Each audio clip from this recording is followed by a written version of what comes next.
Jæja Bjarki, þetta fór ekki nógu vel hérna í kvöld. Nei, það má svo sannlega segja ekki. Já, hvað eru að tala um? 26. tap mútið bara hörkulið.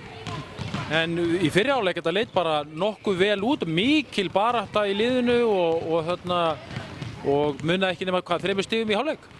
Já, við vitum svona hvar styrkleika stjörnuna liggja. Þeir eru með rosalega gott lið í sækja mikið að sóknarfrákvöstun og eru þetta með reynslu mikla leikmenn. Sóknarleikur þeirra hefur nú verið svolítið styrður til að byrja tímabilið og hann var það nú í fyrri hálfleik hjá þeim líka. Það var ekki fyrir þeir byrjuðu að setja skoti sín að það byrja tegjast á milli liðana. Við skorum 34 stig í fyrri hálfleik og við skorum 34 stig í seinni hálfleik og það er bara ekki nóg. Já, liðið ekki að skora nema fram á þessum leik, ekki nema ykkur 76 stiga meðaltal leik en þeir voru nær 90 í fyrra, sko. Þannig að hvað er að helst sem finnst ekki vera að ganga í sóknarleiknum? Já, við erum náttúrulega bara enn að slípa okkur til og þú veist, án að vera að búa til einhver afsökun, þá erum við bara ekki á þeim stað að vera bara nógu góðir.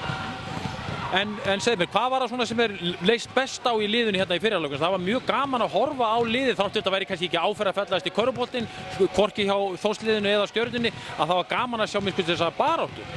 Já, þú veist, ef við tekum einhverja ljósa púnta, bara strákarnir berjast og þeir berjast fyrir hvern annan og láta boltan ganga vel og þeir hafa trú á verkefninu og allavega framan af og eins og ég segi bara, þú veist, við vorum bara overmatched í kvöld. Já, þetta Stjörnulið er hörkulið, þannig að ég segi bara gangi ykkur vel í næstu leikjum. Takk fyrir.